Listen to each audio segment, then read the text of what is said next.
अल्हम्दुलिल्लाह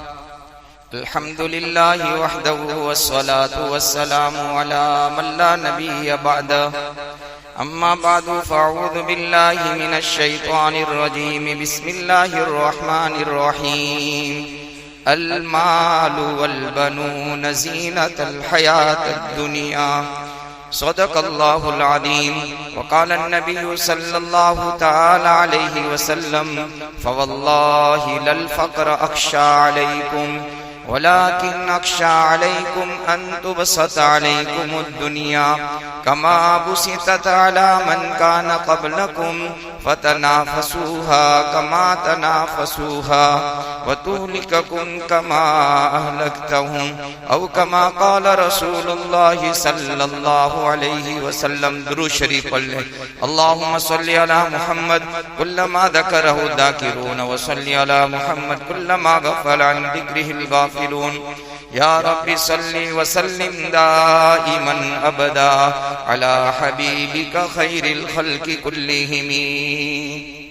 काबिल एहतराम बुजुर्गों, अजीज़ों, दीनी भाइयों, पिछले जुमा में मैंने आप हजरात के सामने सूद, इंटरेस्ट, रिबा जो इस्लाम में हराम है और कतन हराम है, बल्कि ये मैंने अर्ज किया था कि शिर्क के बाद, कुफ्र के बाद सबसे संगीन जुर्म, सबसे संगीन गुनाह, सबसे खतरनाक जुर्म अल्लाह की नजर में सूद है।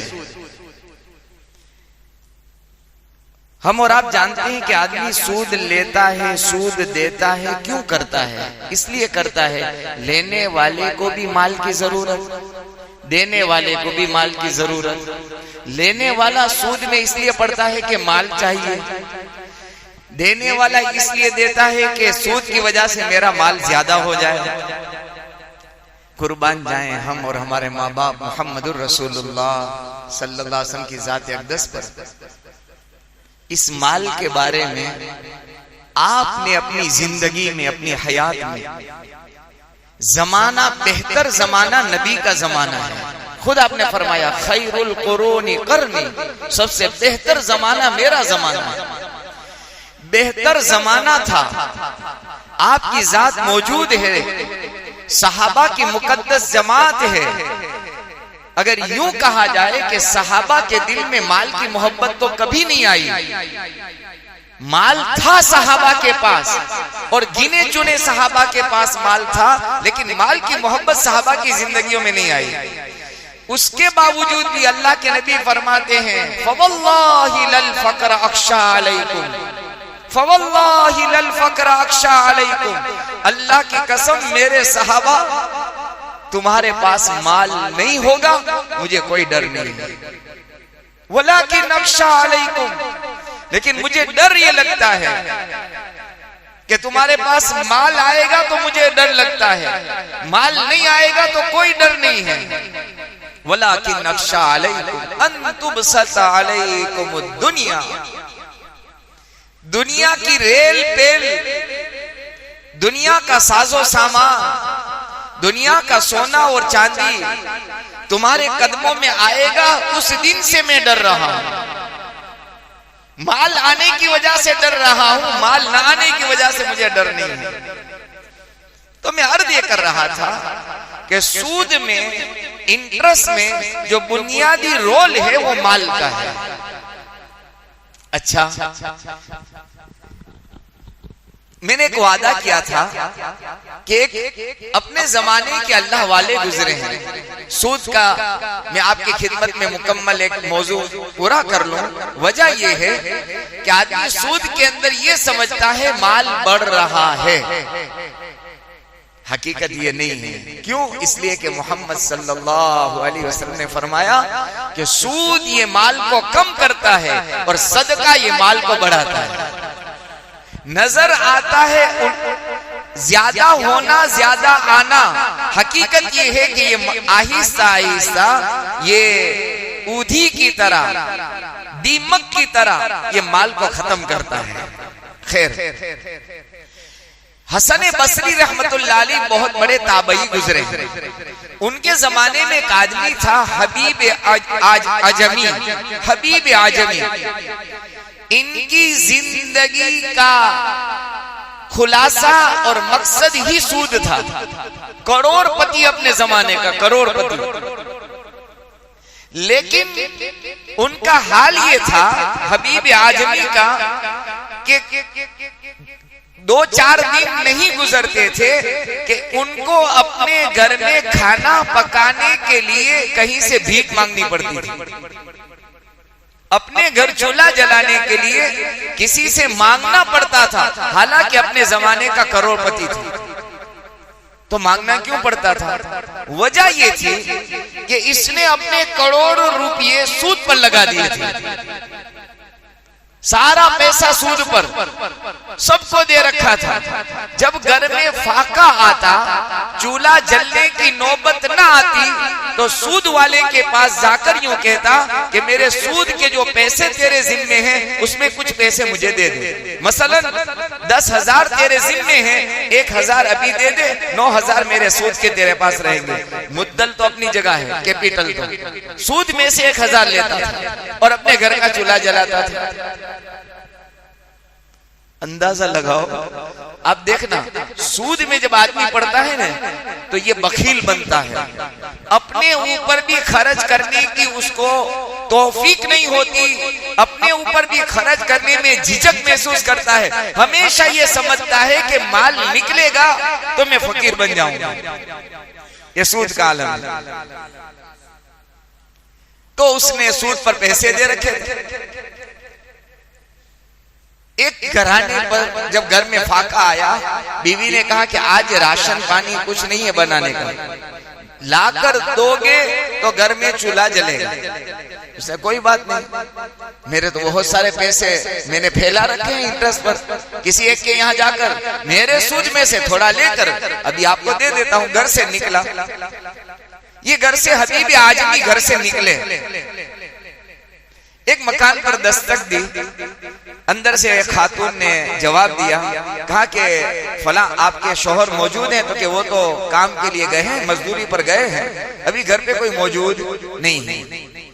उसने कहा कि मेरा पैसा आपको पता है? तो कि हाँ, आपसे कर्ज लिया है, सूदी कर्ज लिया है, आपका पैसा हमारे जिम्मे बाकी है। तो कि वो पैसे में से मैं सूद की कुछ रकम जो आपके जिम्मे है लेने के लिए आया हूं। खातून ने कहा घर पे तो कोई है नहीं, जब तक वो शाम में वापस ना आए पैसे में नहीं दे सकती, हमारे पास है ही नहीं कुछ। वो मजदूरी करके लाएंगे, वही पैसे हम आपको देंगे। और आज भी यही हाल है। मजदूर शाम में मजदूरी करके 300 रुपये कमा कर आता है, इंटरेस्ट वाले इसका इंतजार करते हैं, 300 में से 100 रुपये उसका ले लेते हैं। और आज मैंने कहा ना, सूद का नाम बदलकर लोगों ने रखा है कि इसका किराया, यानी पैसों का किराया। अल्लाह, आपको जो मैंने पैसे दिए हैं उसका किराया आप देना, मुझे आपसे और कोई चीज चाहिए नहीं। सूद को हलाल करने के, जायज करने के, रवा रखने के कैसे कैसे हीले बहाने। बहरहाल तो इसने कहा कि घर पे जब तक के मेरे शोहर नहीं आएंगे मैं आपको पैसा नहीं दे सकती, और हमारे पास देने को कुछ नहीं है। ये सूद के अंदर इतना रस बच गया था, इतना इसके दलदल में फंस गया था हबीब आजमी कि उसने कहा कि बहन आपको पता है, जितनी देर में ठहरता हूं ना किसी मकान पर उसका भी सूद लेता हूं। पैसे का सूद तो अपनी जगह है, अगर मैं 2 या 3 या 4 घंटे यहाँ ठहर गया और 4 घंटे के बाद तुम्हारे शोहर आए तो ये 4 घंटे का भी सूद में लगाऊंगा। वो खातून बेचैन हो गई, परेशान हो गई। एक तो हम सूद से निकलने के चक्कर में फंसे हुए हैं, ये 4 घंटे और ठहरेगा मेरे यहाँ मकान पर, 4 घंटे का सूद, और पैसों का नहीं अपने टाइम का सूद लगाएगा।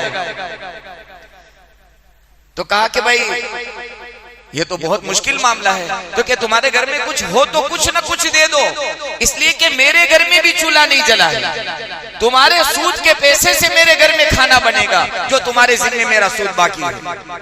कहा कि मेरे घर में कुछ नहीं है, बकरे का एक थोड़ा सा सालन है, आज बनाने के लिए हम सीरी पाए लाए थे, हम बनाते अपने बच्चों को खिलाते। कहा कि वही मुझे दे दो। हबीब आजमी जिस घर का लुकमा छीन रहा है, घर का खाना छीन रहा है, ये सूद के चक्कर में। खैर उसने कहा लो क्या कर सकती हूँ, मैं मजबूर हूँ, आपकी कर्जदार हूँ, मेरे शोहर ने आपसे कर्ज लिया है और आप यूं कह रहे हैं कि जितने घंटे ठहरेंगे उसका भी सूद लेंगे तो हमारे लिए तो और मुसीबत बढ़ जाएगी। यही खाना ले लो, आज हम फाके से हो जाएंगे, खाना नहीं खाएंगे, हम भूखे रहेंगे। सीरी और पाए उसको दिए।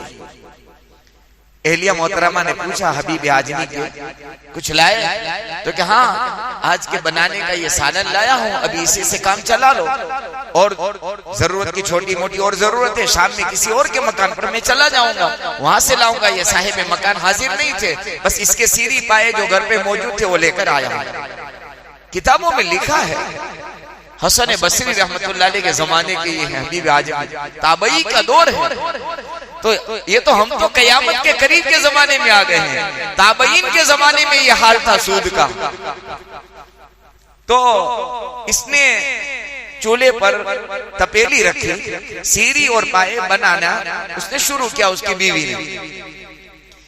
अभी बनकर तैयार हुए थे कि एक साइल ने, फकीर ने आवाज दी, अल्लाह के नाम पर कुछ दे दो, मैं भूखा हूं। ये फकीर भी इसी कंजूस के मकान पर पहुंचा। उसने कहा भाई तुझे पता है आज मेरे घर भी खाने का इंतजाम नहीं था, सूद जिसके पास मेरा बाकी था उसके घर से मैं सीरी पाए लेकर आया हूं और वो मैंने पकाने के रखे हैं। अगर मैं तुझे दे दूंगा तो तू मालदार नहीं हो सकता, और मुझे पता है अगर मैंने तुझे दे दिए तू मालदार नहीं होगा, लेकिन मैं फकीर हो जाऊंगा, क्योंकि मेरे यहाँ तो कुछ नहीं और मेरे घर का गुजरान ही किसी से मांग कर चलता है, मैं तुझे क्या दे सकता हूं। मेरे बुजुर्ग और मेरे भाई, बड़ा इबरतनाक वाकया लिखा है किताब में। साहिल तो बेचारा मायूस होकर, ना उम्मीद होकर उसके दर से चला गया। अभी तपेली के ऊपर वो प्लेट ढकी हुई थी, क्योंकि सालन उबालना पड़ता है, तो ढकी हुई थी।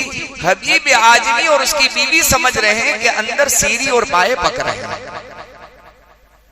जब खाने का वक्त आया और उस तपेली के ऊपर से प्लेट को हटाया तो हबीब आजमी और उसकी बीवी की आंखें चकाचौंध हो गई, फट गई, हैरत ज़दा हो गए कि जिस तपेली के अंदर सीरी पाए डाले थे वो सारी तपेली खून से भरी हुई थी।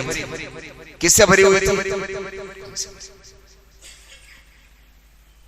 क्यों? ये सीरी पाए नहीं थे, ये गरीबों का खून चुसा हुआ। बाज़े मर्तबा अल्लाह सुब्हानहू व तआला इबरत देने के लिए, सबक सिखाने के लिए, आंखें खोलने के लिए, बेदार करने के लिए और ख्वाब गफलत से इंसान को जगाने के लिए कुछ नमूने अल्लाह दुनिया में दिखाता है। इसीलिए मेरे और आपके आका मोहम्मदुर रसूलुल्लाह सल्लल्लाहु अलैहि वसल्लम ने एक हदीस में ये भी वाकया लिखा है, शबे मेराज में आपने देखा कि एक आदमी खून की नदी और तालाब के अंदर, इसके अंदर गोते लगा रहा है, सारा खून से भरा हुआ है और वो बेचैन है और किनारे पर आने की कोशिश कर रहा है। जब किनारे के करीब आता है, एक फरिश्ता पत्थर मारता है, वापस उसको उसी खून की नदी और नाले के अंदर उसको धक्का दे देता है। मेरे महबूब मोहम्मद रसूलुल्लाह सल्लल्लाहु अलैहि वसल्लम ने जिब्राइल से पूछा, ए जिब्राइल ये कौन? खून के अंदर उसे अजाब दिया जा रहा है। मेरे महबूब को जिब्राइल अलैहिस्सलाम ने जवाब दिया, या रसूल अल्लाह सल्लल्लाहु अलैहि वसल्लम, ये आपकी उम्मत के वो सूदी लोग हैं जो गरीबों का खून चूस चूस करके अपने घर सूद पर चलाते थे। तो कभी दुनिया में भी अल्लाह ताला ये अजाब देता है।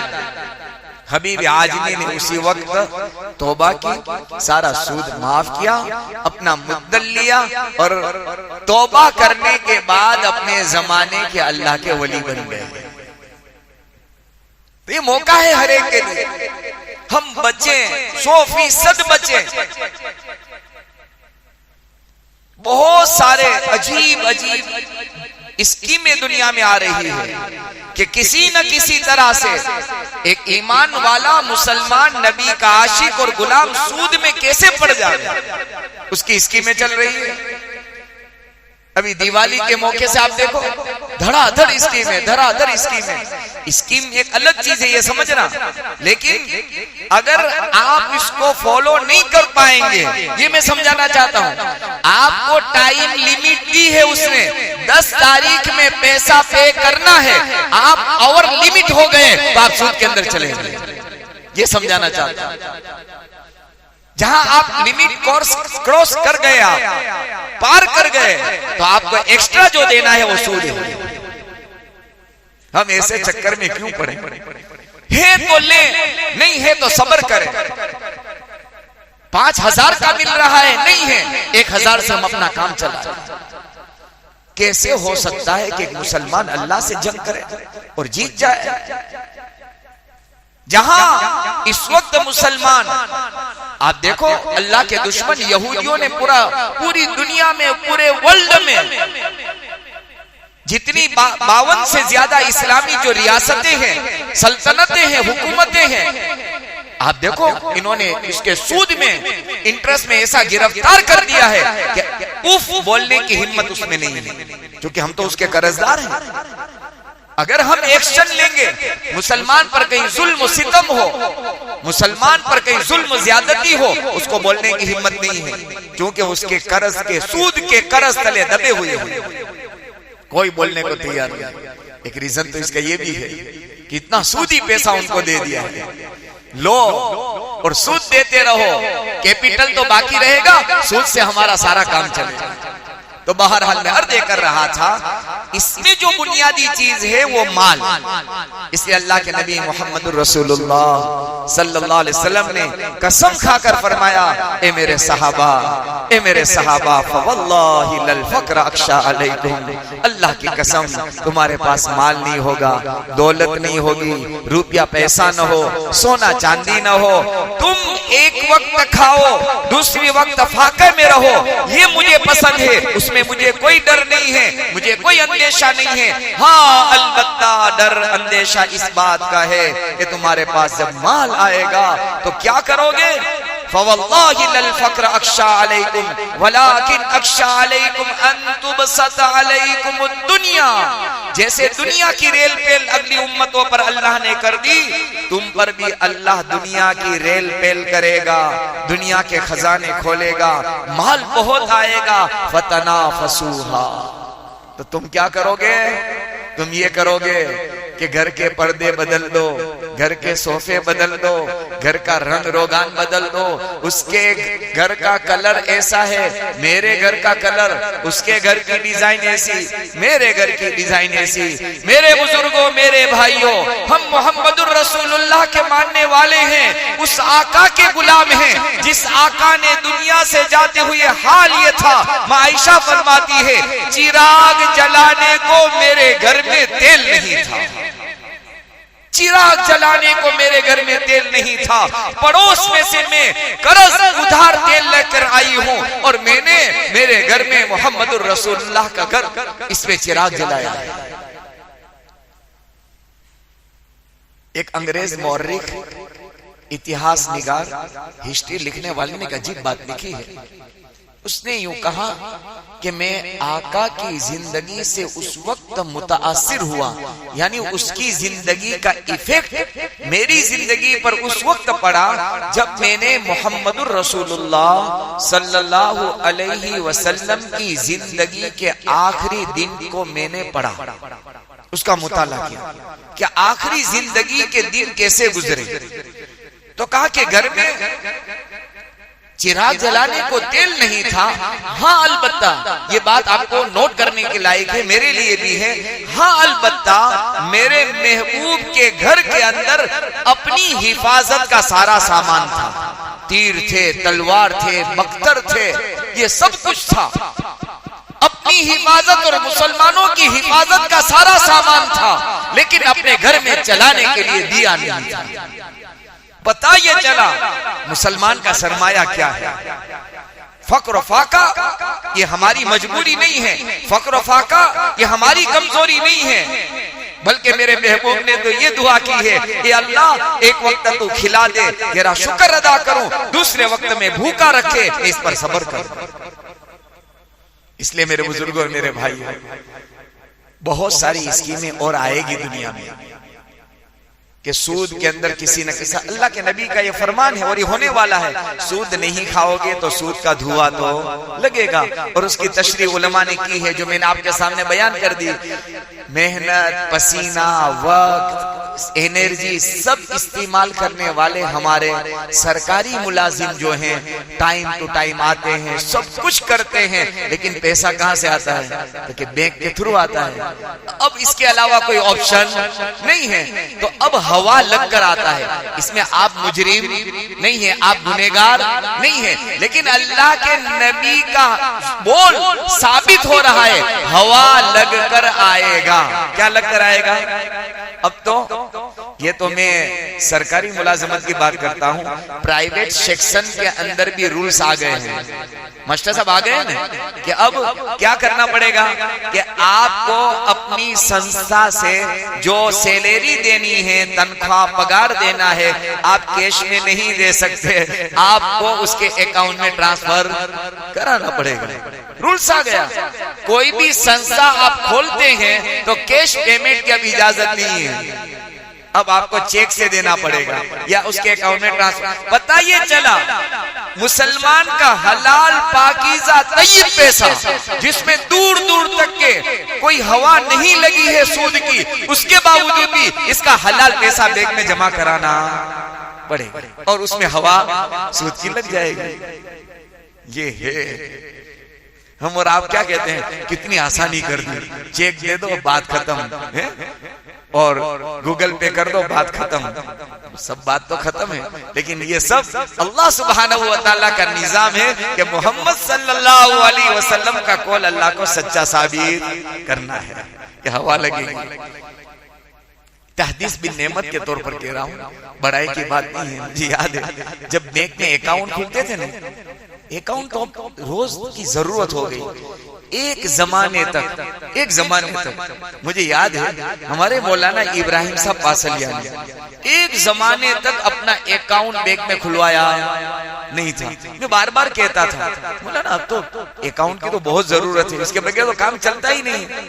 फिर आपको पता होगा कि 20 साल में, आज से 2-3 साल 4 साल पहले, सरकार ने, हुकूमत ने गैस की सब्सिडी, पता है गैस की सब्सिडी, पूरा पैसा दो और उसकी सब्सिडी उन्होंने अकाउंट में ट्रांसफर करने की स्कीम निकाली कि आपकी जो सब्सिडी है गैस बोतल की, वो सीधे आपके अकाउंट में ट्रांसफर होगी।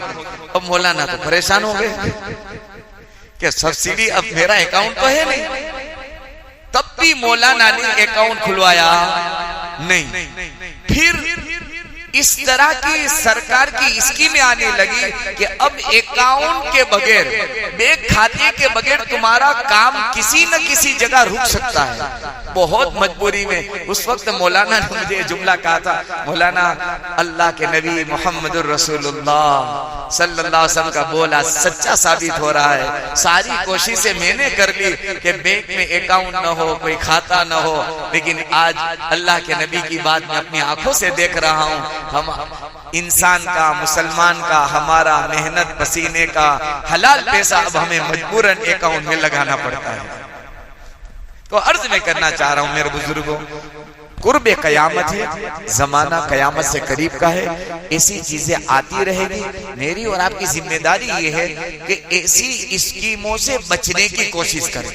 हाँ, मोबाइल की स्कीम हो, 2 व्हील की स्कीमें हो, ठीक है, इसकी पूरी कोशिश करें कि सब चल जाएगा, सब चल जाएगा। जिंदगी के 30-40 साल ऐसे गुजर गए, 30-40 साल अल्लाह और गुजार देगा। लेकिन इतना बड़ा गुनाह, महापाप अगर कहा जाए, महापाप तो भी गलत नहीं है। शिर्क के बाद अगर बड़ा गुनाह सूद है तो ये महापाप के अलावा क्या हो सकता है? वो भी मुसलमान करे ईमान वाला करे, अल्लाह रसूल को मानने वाला करे, अल्लाह रसूल की बात को सच्चा यकीन करने वाला करे। अल्लाह अकबर, इससे बड़ा गजब क्या हो सकता है। अल्लाह से दुआ है। आप कहेंगे कि मौलाना आप अभी ऐलान कर रहे हो सूद के बारे में, आपने ये किया, अब ऐलान कर रहे हो, तो ये तो मुताबकत हो जाएगी। एक कोशिश हुई है, अल्लाह करे इस कोशिश में हम कामयाब हो जाए। मैं गारंटी किसी की लेता नहीं हूँ। ये मस्जिद का मिंबर है। किसका मिंबर है ये? और मस्जिद के मिंबर से किसी संस्था और किसी भी प्राइवेट लिमिटेड की जिम्मेदारी को लेता नहीं है और लेनी भी नहीं चाहिए। बात समझ में आ रही है आपको? हाँ, इसलिए मैं आपको एडवांस में कह रहा हूँ कि कल आप चीताखाना चौक में मेरा दामन पकड़ कर गए, मौलाना आपने कहा था इसलिए हमने किया, इसलिए मैं पहले से इसकी वजाहत चौखवट और बारात कर रहा हूँ। एक कोशिश ये हुई है, ये सालों से चल रही है, और ये कोशिश पूरा होना भी कोई आसान बात नहीं है। बैंक का खोलना, उसकी परमिशन के लिए बड़े पापड़ बेलने पड़ते हैं। केंद्र सरकार से उसकी परमिशन और उसका सर्टिफिकेट मिलता है। बहरहाल इन्होंने कोशिश की है। उम्मीद credit consumer and credit corporation operative society limited, इन्होंने ये कोशिश की है कि भाई जो हमारे मजदूर तबके के लोग 10,000, 5,000, 20,000 बेचारे सूद में ले लेकर अपने बच्चों को भूखा रखकर सूदी लोगों को अपना पैसा देकर, ये बेचारे बच्चे इंतजार करते हैं अब्बा आज फ्रूट लाएंगे, लेकिन अब्बा के पास है ही 100 रुपये, वो तो घर का खाना लाएंगे कि फ्रूट लाएंगे। 200 रुपये तो सूद वाले ने ले लिए। 300 रुपये कमा कर आया, सोचने की बात है, 300 रुपये कमा कर आया, 200 रुपये सूद वाला लेकर चला गया। मैं तो कभी सोचता हूँ यार उनको जरा तरस भी नहीं आता होगा, रहम भी नहीं आता होगा। बाज़ी जगह तो हमने ये किस्से सुने हैं कि औरतें आकर रो रही है कि घर में कुछ नहीं है, आज तो जाने दो। लेकिन ये देखो सूद लेने वाला पत्थर दिल हो जाता है। कैसा हो जाता है? संग दिल हो जाता है। वो दिल नहीं होता, वो पत्थर बन जाता है। बहरहाल इन्होंने कोशिश ये की है कि अगर हम और बैंकों के अंदर अपने पैसे रखते हैं 10,000, 20,000, 30,000, हर एक के कुछ ना कुछ पैसे होते हैं, क्यों ना हम ऐसा करें, अपना अकाउंट वहां खुलवाएं। अगर हम 10 आदमी मिलकर 10-10 हजार रखेंगे, 1 लाख हो जाएगा। कोई बेचारा कर्ज लेने वाला आएगा महीने 2 महीने, हमारे पैसे से उनको मदद हो जाएगी। ऐसे तो हम अगर किसी को देंगे पता नहीं लेके चला जाएगा। कम से कम ये एक संस्था है, एक जिम्मेदार बैंक है, तो हमारी जिम्मेदारी वो ले रही है कि आपके 10,000 ये ड्यू नहीं होंगे, आपके कंडम नहीं होंगे, आपके 10,000 फेक नहीं होंगे। बात समझ में आ रही? तो कोशिश करें हम इस तरह का अकाउंट खुलवा करके 2,000, 5,000, 10,000 रखवा दें, बहुत सारे गरीबों का फायदा हो जाएगा, उम्मत मुस्लिमा की मदद हो जाएगी। मैं आपसे सिर्फ रिक्वेस्ट कर रहा हूँ, फिर से मैं अर्ज कर रहा हूँ, मैं आपकी कोई जिम्मेदारी नहीं ले रहा हूँ। अल्लाह के पर भरोसा करके 2,000, 5,000, 1,000 रुपए का अकाउंट खुलवा ले। 1,000 रुपए वैसे भी तो जेब में रहते हैं, क्या ही अच्छा होता वहां रह जाए और किसी मुसलमान की हमारे जरिए से क्या हो जाए, मदद हो जाए। ये आपसे रिक्वेस्ट है, अल्लाह से दुआ है, सूद जैसे संगीन महापाप गुनाह से अल्लाह मेरी और आपकी पूरी उम्मत मुस्लिमा की अल्लाह हिफाजत फरमाए। एक ऐलान है,